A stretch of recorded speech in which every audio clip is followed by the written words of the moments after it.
Now, let me introduce you, if I can find the mouse. Here we are. Sorry. It's a bit difficult. There we are. Let me introduce you to the company that everybody loves to hate. A software company in the United States, biggest in the world, Microsoft.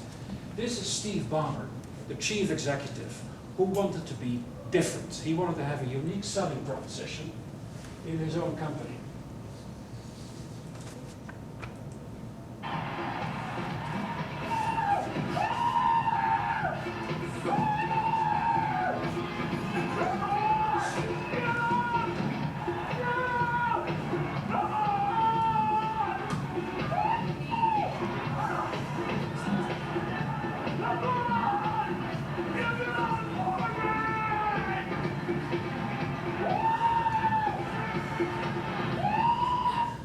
Okay, if you're 55 and the average age in your company is 23, then maybe that is the unique selling proposition for the CEO.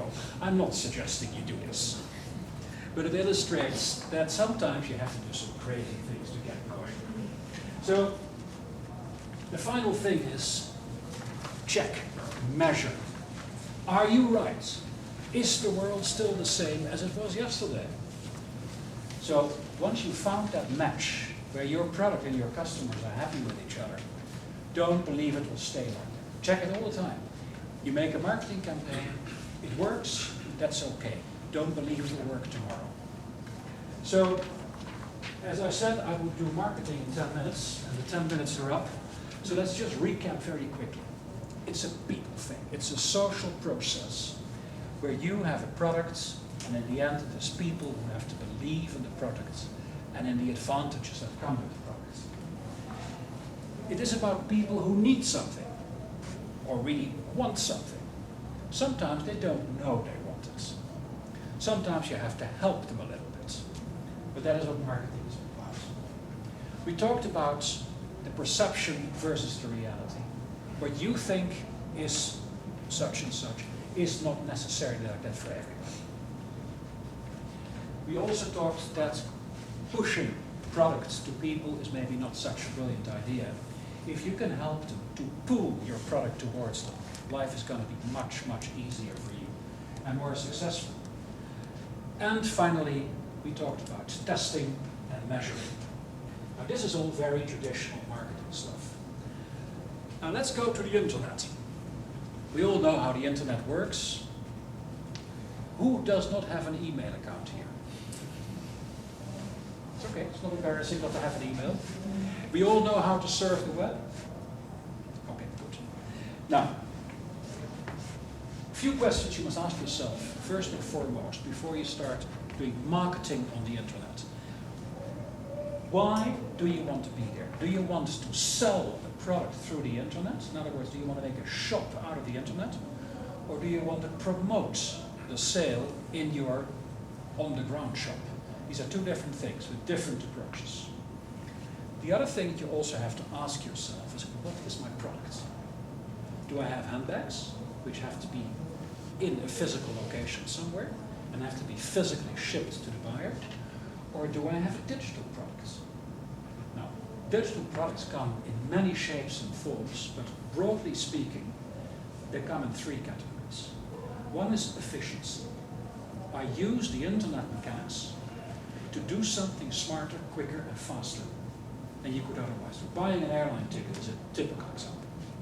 A long time ago, you had to go to a travel agent, put a queue number, wait, discuss, and finally you got a ticket. It took a long time.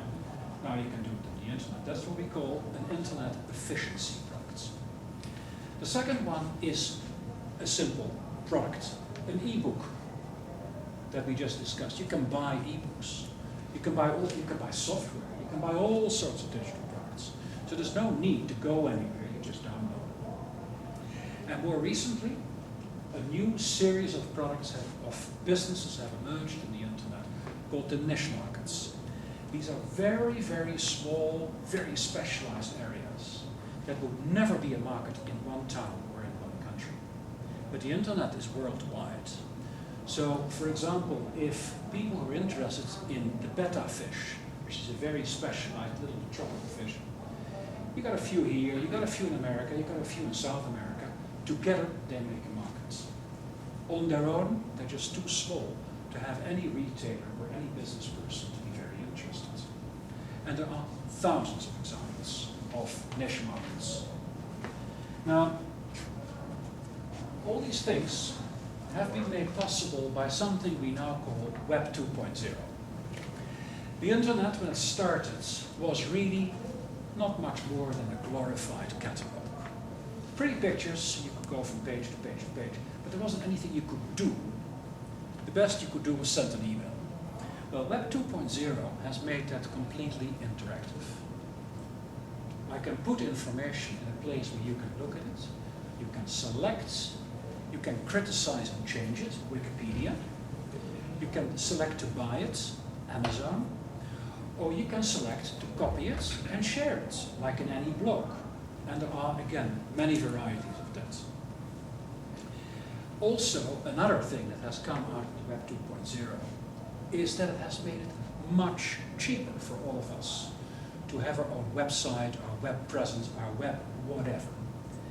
I remember when we started this 50 years ago, that a domain name was a $50 thing.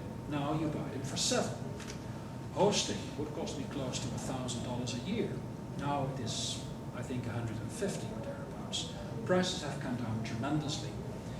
50 years ago, you needed to pay somebody to make your website.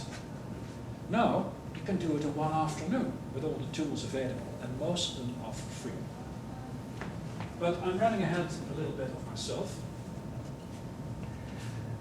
This internet explosion has, of course, not only good sides. Yes, it's nice to share information, to have personal things.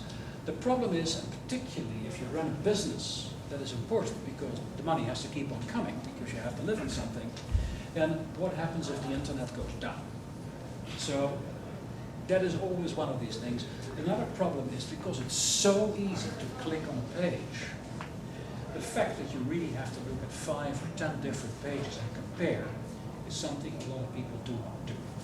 They sometimes jump too fast into easy solutions rather than using all the information to really critically compare. But anyway, let's have a look at some examples on how Web 2.0 has really changed the way we live our lives today. Now, that's a household name, good old NTUC FairPrice, one of the more old-fashioned or staid supermarkets. And now you can do all your shopping by simply click, click, click, click, click, and they even deliver it.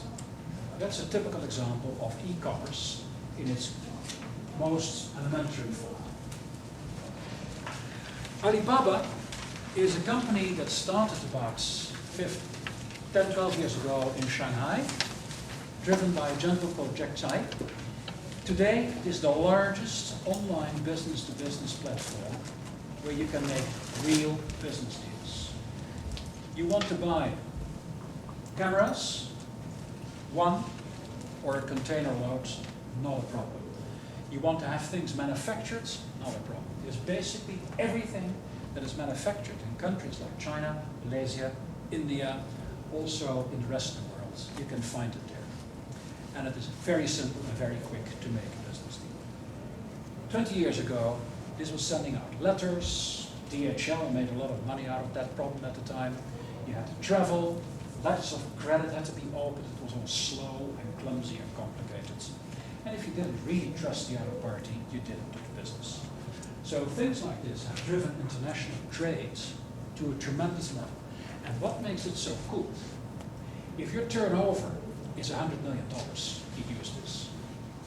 If you go out for the very first time and you want to buy a few watches to sell in the market here, and your total purchase is $500, it's also free. There is no difference between big and small. eBay. Who doesn't know eBay? I don't have to explain what it was. It started out as a garage sale. A bunch of people who said, all this junk in my garage, what am I going to do with it? Let's find an easy way to sell it to somebody. So you put a sign up, remember, next to your front door, garage sale, and nobody showed up. Well, that's how it started. Now, the auction is still there, very big. And we also have fixed price sales. So you can put whatever you want to sell on eBay, either say whatever people want to give me, or I want to have $10 for it. From your perspective as marketeers who have a specific product you want to sell, one thing that is not so nice about eBay, you lose your brand identity. You will work very hard here in Singapore to create an image, a personality of yourself and your products. You put your products on eBay, that almost disappears because eBay wants to be eBay. So not all solutions are immediately 100% right for you.